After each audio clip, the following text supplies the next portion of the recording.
to be here. Thanks so much for inviting me. Essentially, you guys, what I want to tell you about is getting it right the first time, how to do market validation. You are the next generation leaders. I talked to several of you out there before the presentations, and you were involved in startups and trying to do your own startup. How many of you want to do a startup? Okay, very amazing. How many of you want to join a startup or do a startup? Okay. How many of you are interested in good things for humanity, like nonprofits? Great. That is very, very amazing. So essentially what all of you guys want to do is solve problems that we as the previous generation kind of left behind and having that solved. And the one thing that you should do, and you heard it too, is ideally learn from the same mistakes of the previous generation. And that's what I want to do, is talk a little bit about my own type of mistakes. And when I started Expert City with 2 of my PhD students, the way that I learned how to do it at companies, I saw, this was back in 1998, a little comic in the San Francisco Chronicle. And that comic said, how to form your very own Silicon Valley startup in 7 easy steps. And then step number 1, you go to Menlo Park, you find a tree. Step number 2, you shake the tree. If venture capitalists will fall out. Step number 3, before the venture capitalist regains his wits, you recite the following incantation. Internet, electronic commerce, distributed enterprise-enabled applications, Java. Yeah, that worked for us, but it wouldn't work today anymore, would it? What would you say today? Cloud. Ooh, cloud. What else? Rails. Ooh, you must be smart. Social. Global, local, mobile. Oh man, I loved it. Okay, good. So I changed this, social, local, nano, NAMs, video, SaaS, cloud, Web 2.0, Ruby. Step number 4, the venture capitalist will give you $4 million. Step number 5, in 18 months you go public. Step number 6, after you receive your check, you go back to Menlo Park. You find a tree, and step number 7, you climb it and wait. Well, I'm here to tell you it does not work like that, even though I thought it worked like that. Yeah? And so what I want to tell you is a little bit the lessons that I learned while doing Expert City, go to my go to meeting, and then how we applied those lessons. It was a $10 million lesson. So today you're going to work away for that $10 million lesson for free. And how you can then apply those concepts and really try to get it right the very first time if you want to do your own startup, like many of you guys want to do, or want to be involved in one. And that, for the second startup actually, I always call it our 30 million dividend that we got there, in terms of how that lesson actually did pay back at the end. So, the $10 million lesson is that if you want to see how a company started, let's say Expert City, I gave you a little class assignment. How did Expert City start? How would you figure out about that? Google? Okay, what else? The web archive apparently. Ooh, web archive? You're cheating. Where does it say that? In your URL. Oh, there in the URL. You're good eyes, yeah. You're very far-sighted. Yeah. What else? Ask Greathouse. Who said that? There you go. You took his class, right? Yes, you could ask Greathouse. Who else could you ask? You. Oh, ask me, right? But even I didn't really have all the slides anymore. So what did I do was I went to Web Archive. So you go to Web Archive, you just type in and see, yep, this is the website that comes up from 2000. This is what Expert City was. You could ask any question, technical support question online, and experts in real time would bid on that and say, I can answer that question for you, or to remove that virus, or do something with Microsoft Word. And our business model was that when they were asking the questions, we actually provided the software so that the experts could look at your screen and help you as if they're sitting right next to that. It actually turns out this was not what I originally wanted. What I originally wanted is, because I was traveling everywhere, I wanted to be able to collaborate with my students, and I wanted to be able to access all the computers from everywhere. But I couldn't get VC funding for that. But I got VC funding for this idea, because the VC said, the eBay for services, that's such a great idea. That's what we should be doing. And so we changed our name to Expert City.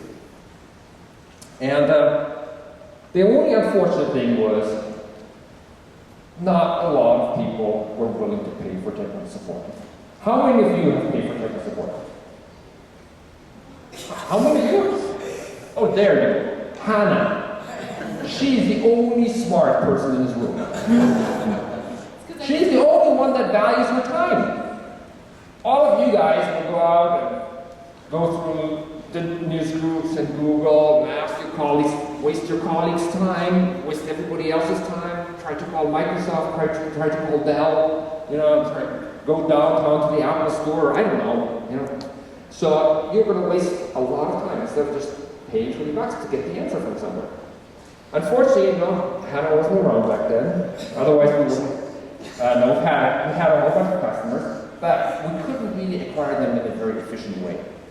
Fortunately for us, what happened was that large companies like Microsoft, Intuit, and Gateway, they came to us and then said, we love your technology, but we don't want you experts. Why did they love the technology? Because their own support representatives could take a look at the customer screen. And if they're on your phone and you see the customer screen, you can solve the problem in half the time. So instead of the phone call taking an hour, it would take only 30 minutes. It saves a tremendous amount of time. And so we called that desktop streaming. And as you can see in this slide here from the website, this was 2001, they're still all about Expert Live, which is Expert City at the top. And at the very bottom, desktop streaming was kind of very small. And it says the desktop streaming technology allows a user to remotely connect to a support representative who will use desktop keyboard and mouse sharing to identify and solve the user's problem in real time. Desktop streaming, view and control your customers' computers over the web. Now we made most of the money of that bottom part. The top part, well, I guess we got from the VCs, we got $34 million to make Expert City work, but it actually didn't quite work. And so then, if you look at a year later, this is in 2002, Expert City, the expert question box, has disappeared. And that's where we really had to pivot. We had to pivot to a business model where we actually started making money. And we weren't making money off the Expert City part. Now we're making money off desktop streaming, go to MyPC, and later go to meeting. And the lesson that we learned is that in the first one we were lucky, the customers pulled us in the right direction. But before we launched the Go-to-MyPC, we did market validation. We talked to lots of customers and essentially asked the question, are you really willing to pay for it before we actually build it? Because with Expert City itself, we built it before we knew that the customers were not willing to pay it. And so we spent over $10 million making it work. We had billboards in San Francisco and New York, and we had a partnership with CompUSA, and we tried every single way to make it work for business. It just did not work for us. We spent lots of money on that. We could have known the answer before that. We're just asking a lot of customers. And so then, Go-to-MyPC itself became very successful. The company was acquired by Citrix, and at that point, afterwards, we also launched GoToMeeting, and GoToMeeting is extremely successful. And today, Citrix Online is still here in Santa Barbara. There's over 2,000 people at Citrix Online, and they're making over $500 million of revenue. It's a great organization. I'm very, very proud of the team there. It's just amazing what they've done. And so, for GoToMeeting too, before we actually built it, we went out and talked to lots of potential customers, and we said, do you actually want such a thing? Does this actually solve one of your problems? Would you actually be willing to buy it? And that's really what I want to share with you, that lesson. Some other lessons, and I talked about the pivot. Most startups don't actually end up is where they started. They end up differently than what they started. And so, therefore, you also have to hire a right flexible team that can adjust with that. Do the market validation. Stephen Blank calls this customer development, because that really gets you to the right direction much faster. And then always learn what you're doing here at the conference, for example, from customers, from mentors, from books. So that's the $10 million lesson that you got for free so far. So what do we do differently when we started Appfolio? We tried to get it right the very first time. And so we started with market validation.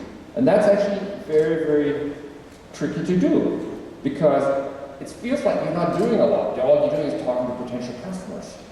Most people have an idea. What they want to do is they want to run with that idea. They have certain assumptions and say, wow, if I just build it, then customers will come. And it feels like you're really not doing very much. You're just talking to customers. It feels like you're standing still. But really what you're doing is you're learning tremendously. Frank Robinson is actually the one that originally came up with this concept. He actually happens to live here in Santa Barbara. He did it with some of the companies here in Santa Barbara already 30 years ago. And the way that he summarizes it, well, don't just have an idea, design, build, and sell. Turn it upside down. First sell. Then, once you understand what the problem is and the solution and what he calls the MVP, the minimal viable product that you can build, then you design and you build it. And Stephen Blank, he has this customer development model. It's very similar. He wrote a book about that, and so that's why it's actually great. He kind of puts us into these 4 different steps. The first step is customer discovery. So what you figure out there is kind of the problem and solution fit. And the proposed MVP, the proposed minimal viable product, actually constitutes that solution. And in the customer validation step, the next step, you have the product market fit. And so really what you're trying to figure out there is what's the business model and what's your actually go-to-market strategy. How can you actually efficiently sell the customers the product? And only after you've done those steps, will you then do what he calls customer creation, which is actually scale the amount of customers that ultimately scale the organization, kind of step number 4. And there's this big step pivot, you know? So if you go back to Expert City, what we did is, did we identify a problem? Yes, we identified a problem. Everybody has problems with computer problems, right? And what was the solution? Well, we were offering technical support. And for somebody like Hannah, that's smart, this would be a phenomenal solution. You know? So we knew what our MVPs, we built it. But we didn't do the next step. Then we tried to sell it, and then we saw there's too few people that actually wanted to buy it. Okay, and so that's why we had to pivot back. And if we go to my PC and go to meeting, we did this whole market validation. And it turns out that a lot of people want to access their computers from anywhere. They want to be able to work anywhere. The same with GoToMeeting. A lot of people want to have online meetings, or do sales presentations over the web, or do training over the web, or do gigantic webinars over the web. Well, our products allowed them to solve that, and there were enough of them that actually had that problem, and we could actually effectively sell them online as well as through Salesforce doing that. And then the other nice thing these days is that you've got agile software development, so that you can actually iterate in the process. You don't have to develop everything up front. It's not a big waterfall development model anymore. You know? And so, as part of the agile software development process, you involve customers and you respond to changes much faster. And so overall, this market validation process is a process of learning. You've got like uncharted territory, and you're trying to figure out what the map is. In this process of learning and discoveries, here's some of the things that you want to learn. So the very first thing is, you have in your head a whole bunch of assumptions of what you think the problems are, what you think customers are. These are all assumptions.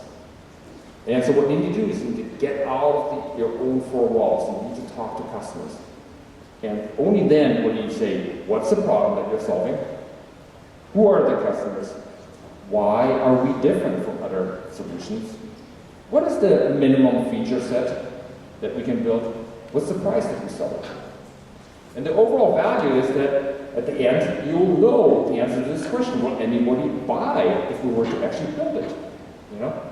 So you were working on some problem too, you know, with folks here, and you won one of the TMP technology management competitions, yeah? So you guys are going through the same process and asking the same set of questions, right? So the value of market validation is that ultimately you have greater confidence by validating all your assumptions. And let me say that again, let me stress that. You all have assumptions of what you perceive to be true. I can tell you, most of those are wrong. And so you actually have to test those. You have to see whether those assumptions are actually true. Yeah? It's less rework, goes faster to market, and you get your first paying customer. And if you're lucky, those paying customers can actually fund the whole company. So you actually don't have to go out and get VC funding. Getting VC funding can be very destructive to the company. It can get you off on the wrong path. Just look at what happened to us. And so you have to be very, very careful with that. Okay? So what's the 30 million dividend that we had for startup number 2? Well, at the startup number 2, the Apfolia vision, we started, the vision, let me just go back, a year after Citrix acquired Expert City, they moved us onto SAP. This is a gigantic enterprise application. Anybody here use SAP? You guys did. How come you use SAP? Do you like SAP? What's your word? What comes like instantaneously to your word? It sucks. It sucks! I did not say it, he said it. Okay? Precisely. So, we used it, it took over a year to roll out, and then I'm like, you must be kidding, this is awful. I know I can do it 10 times better. Yeah? And it's huge enterprise software, but it has tremendous value. It gives the CEO and the CFO real-time view of your organization. It allows them to close the books overnight. It allows them to scale the organization. Okay? And so what we want to do is make SAP as software as a service, but really simple. And how do you make it simple? You go for different vertical markets. So we have complete, easy-to-use business solutions for multiple vertical markets. It's software as a service, it's web-based, you don't need a browser, you don't have to install anything. As a result, you can use it from a Mac. You know, at SAP, you can only use it from a PC. You could use, and so what we did though, and this is what we did differently, is we used market validation to identify the most promising opportunities. So we looked at automotive, we looked at beauty salons, we looked at property managers, we looked at law firms. We started actually with property managers. And we just launched another product for law firms. Turns out that lawyers, 5 years ago, when we originally looked at it, they weren't willing to embrace software as a service. Now they're starting to. Okay, property managers 5 years ago, when we started, actually were willing to embrace software as a service. And so that was really, and so we developed this web-based solution that allows property managers to manage all of their apartments, so they can see where all the apartments are. The tenants can all kind of apply online. How many of you are renting? Okay. How many of you are paying your rent with a physical check? How many of you wish that you could pay that rent online? Okay, why don't you talk to your property manager, you know, and tell them to use Appfolio. Yeah? We process now billions of dollars of rent payments online. It's amazing, you know. And essentially our vision is that we help the property manager run a complete, efficient, paperless office.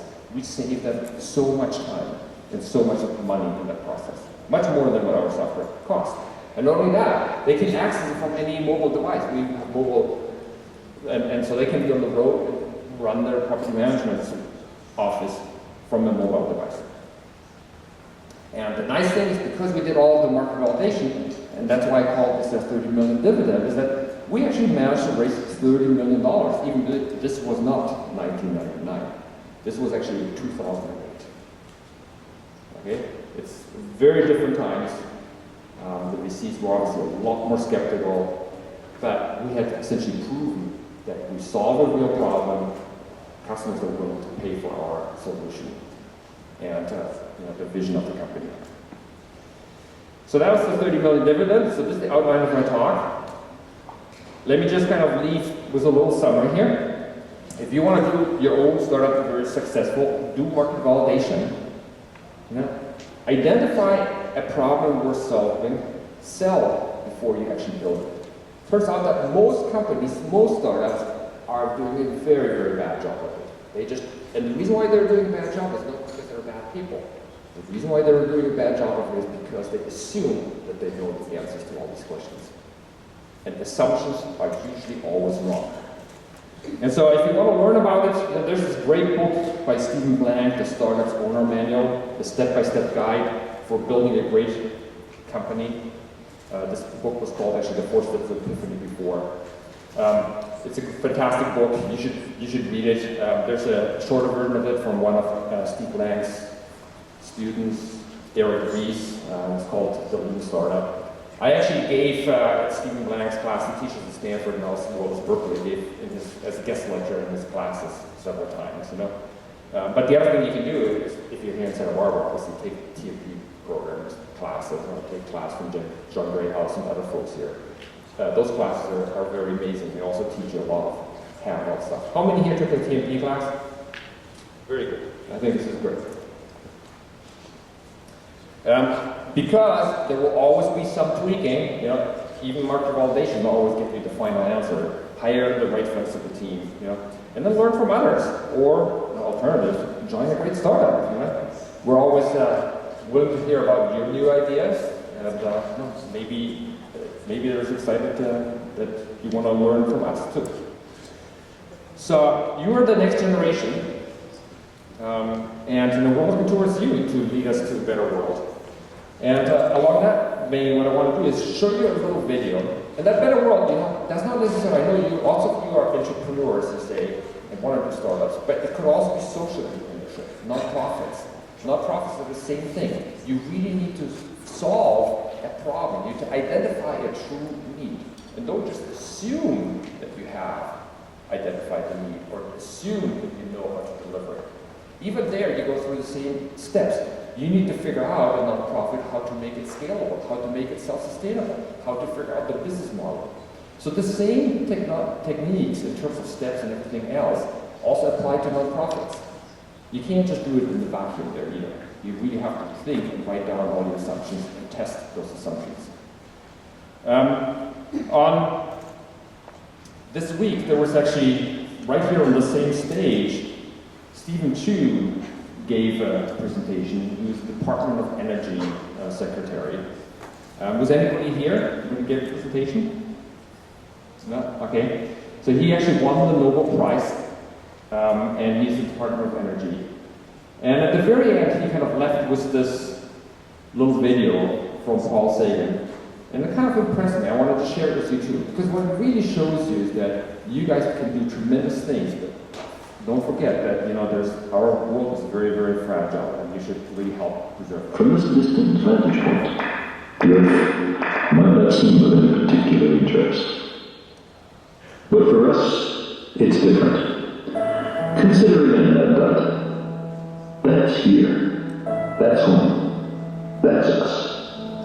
On it, everyone you love, everyone you know, everyone you ever heard of, every human being who ever was, lived out their lives.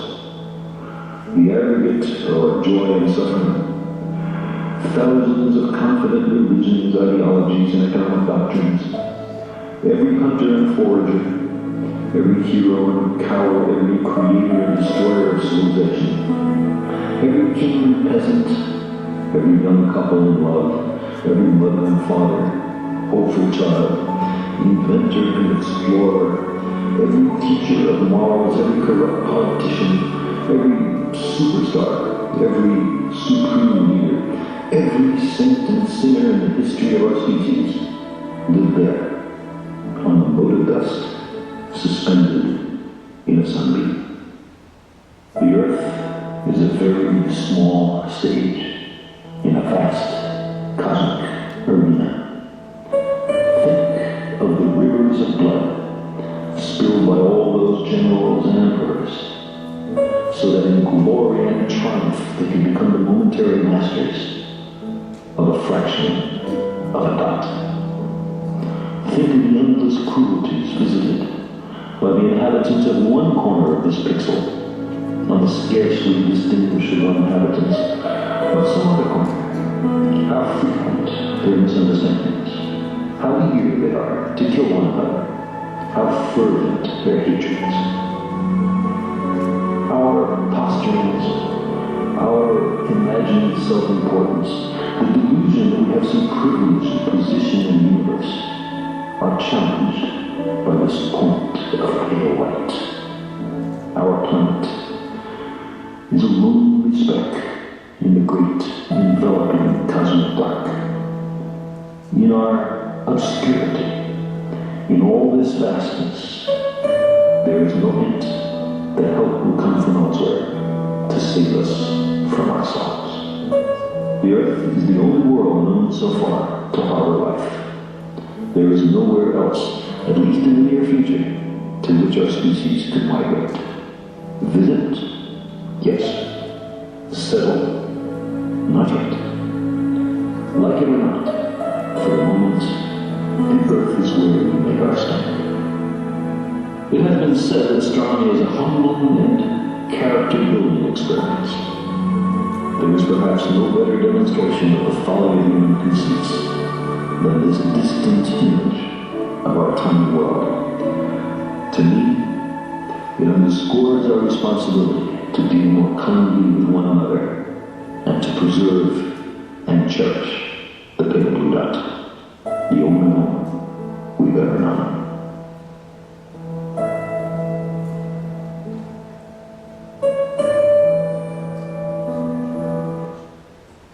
So I thought that was a great intro to you in terms of all the program that you guys put together and why you're doing the talking, also talking across all the different disciplines. You know, I think we need leaders like you to save this world. Thank you.